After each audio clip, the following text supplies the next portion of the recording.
और आपको पता है कि चुनाव का समय है, तो चुनाव के समय आपके हाथ में चीज़ें नहीं रहती हैं, कहीं आप जाते हैं तो विलम्ब हो जाता है। 2-3 घटना है जो कि इस बीच में हुआ है। ये जो चुनाव है वो आदिवासी अस्मिता, भ्रष्टाचार, बांग्लादेशी घुसपैठिया और बेरोजगारी, ये 4 बड़े मुद्दे हैं जिसके ऊपर की भारतीय जनता पार्टी चुनाव लड़ रही है। टिकट का बंटवारा हो गया है। भारतीय जनता पार्टी ने अपने सर्वश्रेष्ठ कार्यकर्ताओं को या नेताओं को पार्टी का टिकट दिया। पार्टी ने जातियों को भी बैलेंस किया है। माननीय अशोक भगत जी पार्टी के वरिष्ठ नेता रहे हैं, उपाध्यक्ष है प्रदेश के, और सभी के आधार पर वो वहाँ के बेहतर उम्मीदवार थे। पार्टी ने महागामा से उनको उम्मीदवार बनाया। ये हमने और अमित जी ने मिलकर इस गोड्डा के विकास के लिए अभूतपूर्व काम किया। और पिछले 10 वर्षों, जब रघु बाबू एमएलए थे तब, फिर जब अमित जी एमएलए बने, और 2014 से लेके 2024 तक गोड्डा में अमन चैन कायम और विकास का कोई ऐसा काम नहीं है जिसमें कि माननीय विधायक की और हमारी जो है एक साथ सहमति। और जनता का जितना काम पिछले 10 साल में हुआ, पिछले 70 साल में ये काम नहीं हुआ। इसके पहले भी मैं एमपी था। 2009 से 2014 तक जब हमारी सरकार थी, माननीय मुंडा जी की सरकार थी, या रघुवर दास जी जब डिप्टी चीफ मिनिस्टर थे, शिबू सोरेन जी की सरकार, 2009 में हमारी सरकार बन गई थी, तो 2009 से लेकर 2012 तक हमारी सरकार रही, 3 साल हमारी सरकार रही। उन 3 वर्षों में इस गोड्डा में लूट पाट, अपहरण, चोरी, डकैती, ठेकेदारी, बटेदारी के अलावा कोई काम नहीं। और इसका सबसे बड़ा उदाहरण ये था कि 2009 में मेरे ही रिश्तेदार, मेरे गांव का जो चचेरा भाई लगता था, उसी की हत्या यहां कर दी गई और उसकी लाश को जो है कुआं में फेंक दिया गया। एसपी का ट्रांसफर हुआ, हमने रैपिड कोर्ट के माध्यम से जो है उसकी सजा करवाई। ये सब कुछ हुआ। जब भी शिलान्यास होता था, पत्थर तोड़ दिए जाते थे, उखाड़ दिए जाते थे, कार्यकर्ताओं में जगह जगह जो है मारपीट थी, ठेकेदारी का जमाना था। और आप समझें कि कोई रोड यदि आप सैंक्शन करा के आते थे तो उस रोड में ठेकेदारी का सबसे बड़ा यदि उदाहरण देखना हो किसी को, तो उसको 2 मुही से जो है बसंत राय देख लेना चाहिए। जब प्रधानमंत्री ग्राम सड़क योजना की रोड थी तो रोड जो है ज्यादा चौड़ी थी। आज जब वो पीडब्ल्यूडी का रोड हो गया तो आपको लगेगा कि ये पगडंडी है, जिसका कि अभी माननीय विधायक जी ने दोबारा शिलान्यास किया, मेहनत किया, बाद में अब उसका चौड़ीकरण भी हो रहा है और दोहरीकरण भी होगा उसका। नूनाजोर बसंत राय, जहाँ की विधायक का ससुराल है, वहां से बसंत राय रोड नहीं जा सकता था। मतलब कितने ऐसे पुल थे, जहाज कित्ता के पुल से लेके मेदनी चक्का पुल तक, जो कि आधा अधूरा बना हुआ था या ठेकेदारी का भेंट। मैं केवल एक उदाहरण दे रहा हूं। और लगता था, मेरे जैसे आदमी को लगता था कि शायद गोड्डा में कोई काम नहीं करता, लेकिन भगवान का अच्छा आशीर्वाद मिला। 2014 में रघु बाबू यहाँ के एमएलए बने और फिर वहाँ से जनता का प्यार मिला और माननीय विधायक अमित मंडल जी भी जो है दूसरी बार विधायक हैं। आज ये विधायक बनेंगे, राज्य में सरकार बनेगी। मेरी शुभकामना भी है, मेरी इच्छा भी है कि हम विधायक नहीं मंत्री चुन रहे हैं, गोड्डा को मंत्री बनाएं।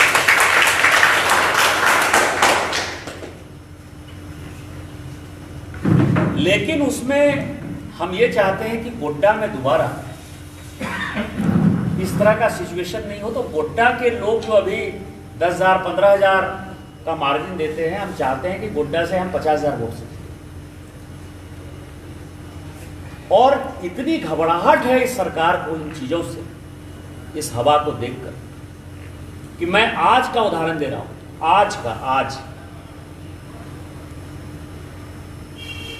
पूरे संथाल की राजनीति 3 व्यक्तियों पर केंद्रित है, और जिनका कि इस देश को बनाने में बड़ा योगदान है। संथाल उसको जो भी मानते हो, हम उनको मानते हैं कि उनके कारण आज हम सांस ले पा रहे हैं। एक का नाम है तिलका मांझी, बाबा तिलका मांझी, जिन्होंने 1776 में अंग्रेजों से लोहा लिया। दूसरे का नाम है 1855 के हूल क्रांति के नायक सिद्धो कान्हो, चांद भैरव, फूलो जानू। और तीसरे हैं भगवान बिरसा मुंडा। कल रात में उनके जो वंशज हैं, जो सबसे पढ़े लिखे हैं, सिद्धो कान्हो जी के, मंडल मुर्मू जी, और जो हेमंत सोरेन जी के प्रस्तावक भी, आप लोगों को जानकारी दे दूं कि जो उन्होंने नॉमिनेशन फाइल किया है उसके वो प्रस्तावक हैं, वो भी प्रस्तावक हैं। उनका एक भाई जो है चचेरा भाई, वो भी प्रस्तावक है, और उन्हीं के परिवार का तीसरा आदमी प्रस्तावक है, बड़े। उन्होंने कहा कि हमने बहुत सोच विचार किया, और हमारे जो खानदान के लोग थे उन्होंने अपनी परवाह नहीं की, उन्होंने बलिदान दिया।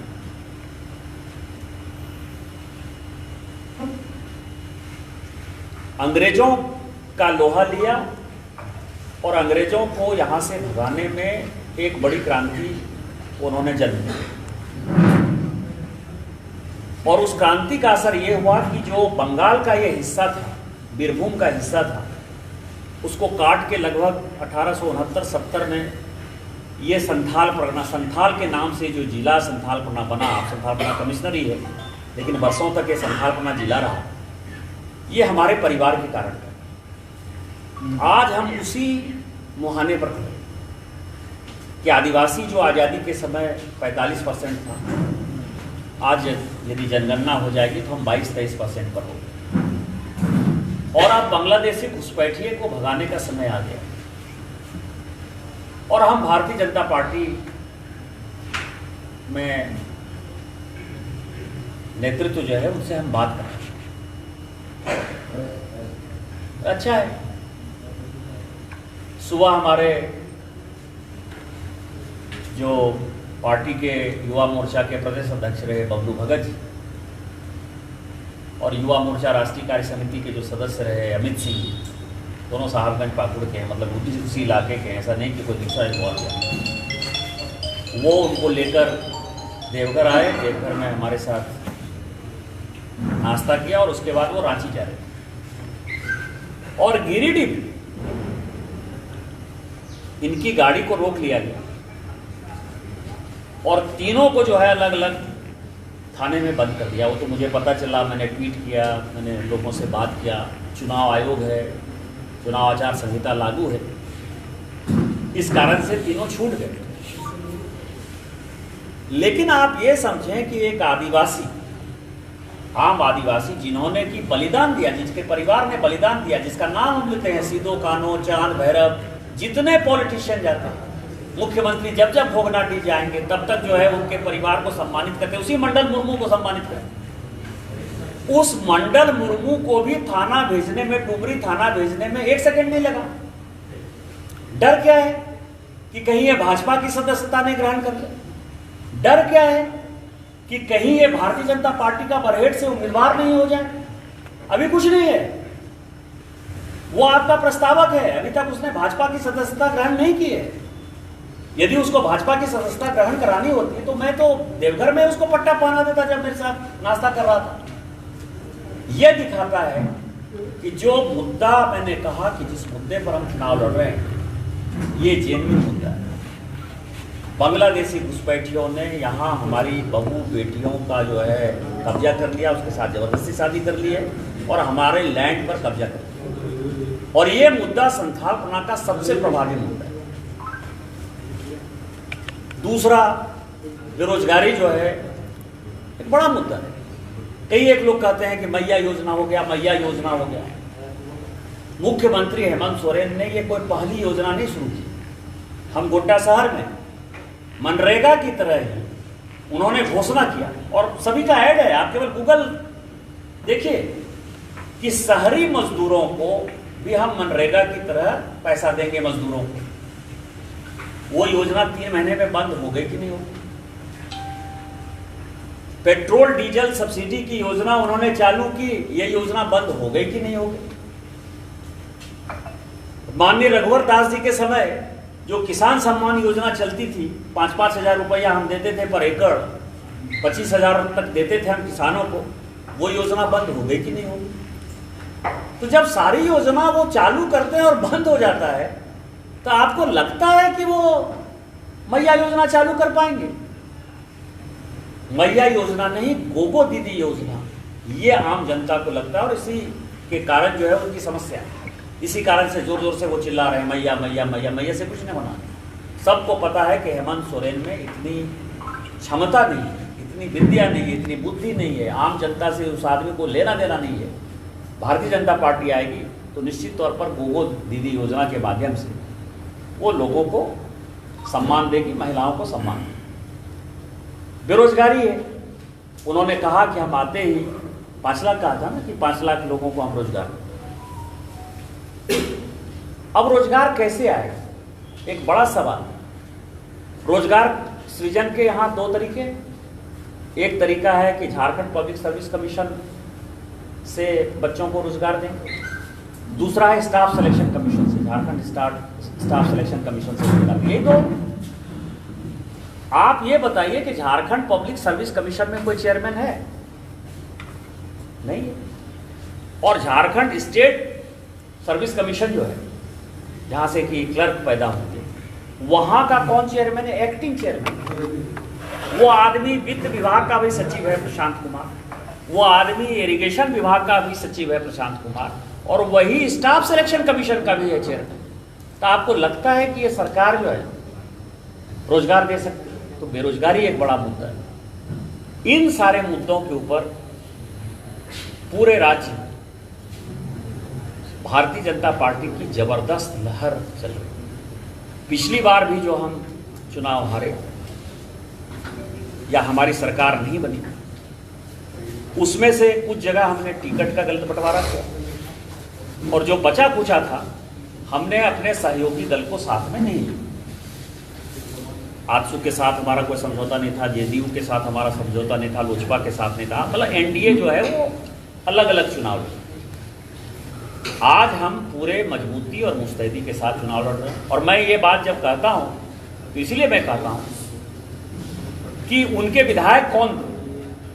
उमाशंकर अकेला बरही से विधायक थे, हमारे विधायक थे। हमने उनको टिकट नहीं देके दूसरे पार्टी से आए हुए आदमी को टिकट दे दिया। वो जेएमएम में चले गए, कांग्रेस में चले गए, वो चुनाव जीत गए। बैद्यनाथ राम जी हमारे विधायक थे, हमारे मंत्री थे। हमने उनको टिकट नहीं दिया, दूसरे दल के आए हुए आदमी को हमने टिकट दिया, प्रकाश राम को। बैद्यनाथ जी जीत गए। समीर मोहंती हमारे पार्टी में थे, बारागोड़ा। अमित यादव जी हमारे पार्टी में थे, सरयू राय जी हमारे पार्टी में। तो इस तरह के टिकट जो हमारे उम्मीदवार थे वो दूसरे पार्टी में चले गए, जीत गए। इस बार हमने टिकट का बंटवारा अच्छा से किया। आज जहां गठबंधन में समस्या है, वो गठबंधन में, इंडी गठबंधन में समस्या है कि कांग्रेस और आरजेडी की एक जगह एक दूसरे से लड़ रही है, माले और जेएमएम जो है कई एक जगह एक दूसरे से लड़ रही है। तो उनका गठबंधन जो है बिखराव पर है, हमारा गठबंधन यूनाइटेड चुनाव लड़ रहा है। और इस आधार पर हम कम से कम 2/3 बहुमत से जीतेंगे। और जहां तक गोड्डा का है, गोड्डा की ये तीनों विधानसभा जो काम किया है माननीय विधायक अमित मंडल जी, वो आसपास के क्षेत्रों में भी इसका असर डाल रहा है। महागामा के भी लोग सोचते हैं कि काश भारतीय जनता पार्टी का विधायक होता। पोड़ैया हाट भी त्रस्त है। मेरे 6 विधानसभा में यदि कोई सबसे पिछड़ा क्षेत्र है, और मुझे 16वां साल MP रहते हुए ये स्वीकार करने में कतई संकोच नहीं है कि जिस एक क्षेत्र का मैं विकास नहीं कर पाया, जो अन्य 5 विधानसभा का मैं कर पाया, वो पोड़ैया हाट है।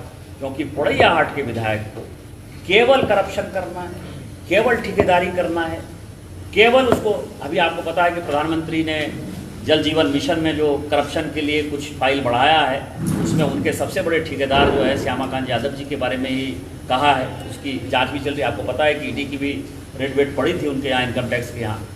तो उससे जो है माननीय अमित मंडल जी के काम करने के कारण इसका असर महागामा में भी है, इसका असर निश्चित तौर पर पोड़ैया हाट में भी है।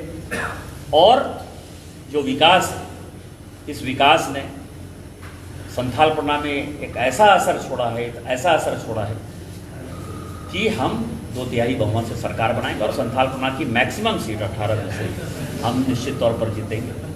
माननीय प्रधानमंत्री जी भी 13-14 तारीख का उनका संथालपना का समय निर्धारित हुआ है मेरी जानकारी के हिसाब से। तो एक वो दाहिना तरफ करेंगे देवघर की तरफ, और एक ये गोड्डा की तरफ करेंगे, चाहे वो गोड्डा कर लें, चाहे वो बोरियो कर लें, चाहे वो लिट्टीपाड़ा कर लें, बरहेट कर लें, कहीं भी कर लें। लेकिन संथालपना में उनका 2 कार्यक्रम निर्धारित है, और जब उनका कार्यक्रम 13-14 के बाद हो जाएगा तो हमको नहीं लगता कि अपोजिशन का कोई आदमी बचेगा। इरफान अंसारी ने एक बयान दिया था सीता सोरेन पर, उस पर क्या कहेंगे? कहा जाता है कि जब आपको मरना होता है या आपके बचाव का साधन भगवान छीन लेते हैं, तो आपकी बुद्धि को, विवेक को जो है भगवान नष्ट कर देते हैं। तो माननीय इरफान अंसारी जी, कांग्रेस, उनका महिलाओं के प्रति क्या सोच है, ये चुनाव के समय ही दृष्टिगोचर हो गया। और मान लीजिए कि ये तो मुख्यमंत्री के लिए और वसंत सोरेन जी के लिए सीख है। हेमंत सोरेन जी, राजनीति अलग है।